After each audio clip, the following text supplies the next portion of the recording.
ఇందులో వచ్చేసి వెబ్ ఆప్షన్స్కి సంబంధించి ఒక ఎగ్జాంపుల్ అనమాట.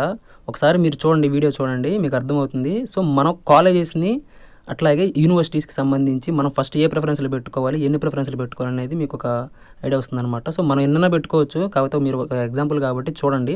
ఇందులో వచ్చేసి ఇతనైతే ఎక్కువ ఆప్షన్స్ అయితే సెలెక్ట్ చేసుకున్నాడు.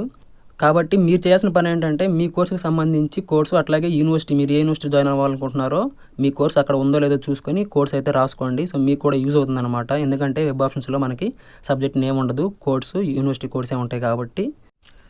ఈ వీడియోలో ఏంటంటే లాస్ట్ ఇయర్ 2023కి సంబంధించి ఒక పర్సన్ వచ్చేసి అతని యొక్క వెబ్ ఆప్షన్స్ డీటెయిల్స్ అనమాట ఇవి. సో అతను వచ్చేసి 26 కోర్సెస్ అయితే పెట్టుకున్నాడు. సో ఇక్కడ ఏంటంటే మనకి వెబ్ ఆప్షన్స్లో వచ్చేసి కోర్స్ నేమ్ అనేది అయితే చూపించదనమాట. కోర్స్ కోడ్ ఒకటి, అట్లాగే యూనివర్సిటీ కోడ్ ఒకటి, కాలేజ్ కోడ్ ఒకటి ఉంటాయి అనమాట. సో ఇక్కడ మనం చూసుకోవచ్చు, ఫస్ట్ ఇక్కడ మనం చూపించే బ్రాంచ్ కోడ్ అనేది మన సబ్జెక్ట్కి సంబంధించినటువంటి కోడ్ అనమాట. ఇక్కడ కాలేజ్ నేమ్ దగ్గర మనకు కనిపించే ఏయుసిఎస్ ఏదైతే ఉందో అదైతే మన యూనివర్సిటీకి సంబంధించి కోడ్. ఇక్కడ ఏయుసిఎస్ అంటే Andhra university college of science, అంటే యూనివర్సిటీకి సంబంధించి రెగ్యులర్ అనమాట. రెగ్యులర్ అన్నిటికీ కూడా యూనివర్సిటీ నేమ్ వరకే ఉంటుంది, కాలేజెస్ అయితే కాలేజ్ నేమ్ ఉంటుంది. నెక్స్ట్ వచ్చేసి నెక్స్ట్ కోడ్ చూడండి, PG088 ఉంది. సో ఇది వచ్చేసి నాగార్జున యూనివర్సిటీ అనమాట, Acharya Nagarjuna university of college. So ఇది అట్లా యూనివర్సిటీ నేమ్స్ ఉంటాయి అనమాట. మనం వచ్చేసి ఏంటంటే మన కోర్సుకి సంబంధించి ఫస్ట్ అన్ని రెగ్యులర్ పెట్టుకోవాలి. నెక్స్ట్ వచ్చేసి సెల్ఫ్ ఫైనాన్స్ పెట్టుకోవాలన్నమాట.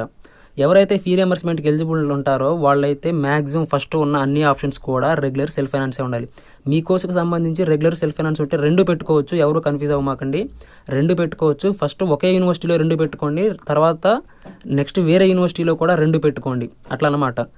ఇక్కడ ఏంటంటే ఇతను పెట్టుకున్న 26 ఆప్షన్స్ కూడా డిఫరెంట్ యూనివర్సిటీస్, డిఫరెంట్ కోర్సెస్ అనమాట. సో మీరు కూడా ఏంటంటే మీకు సంబంధించినటువంటి కోర్సెస్ ఏదైతే ఉన్నాయో, సబ్ కోర్సెస్ ఇట్లా ఎక్స్ట్రా ఉంటే ఇన్ని ఆప్షన్స్ పెట్టుకోవచ్చు. మీకు ఇంకా ఎక్స్ట్రా ఆప్షన్స్ ఉన్నా కానీ అవి కూడా పెట్టుకోవచ్చు అనమాట. సో ఇతను కాలేజెస్ కూడా యాడ్ చేసుకున్నాడు. మీరేంటంటే ఇతనికి నియర్ బై ఉన్న కాలేజ్ని ఇతను ఎట్లా సెలెక్ట్ చేసుకున్నాడో మీరు కూడా ఏంటంటే మీకు సంబంధించినటువంటి సబ్ కోర్సెస్కి సంబంధించి దగ్గరలో ఉన్న కాలేజ్ని కూడా సెలెక్ట్ చేసుకోవచ్చు. సో ఇది ఒక ఎగ్జాంపుల్గా మీకు చూపిస్తున్నాను అనమాట. మీకు నెక్స్ట్ వచ్చేసి మనకి వెబ్సైట్లో లింక్ అనేది యాక్టివేట్ చేసిన తర్వాత వెబ్ ఆప్షన్స్ ఎట్లా పెట్టుకోవాలని నేను చూపిస్తాను. సో దాన్ని చూసి మీరైతే ప్రొసీడ్ అవ్వండి.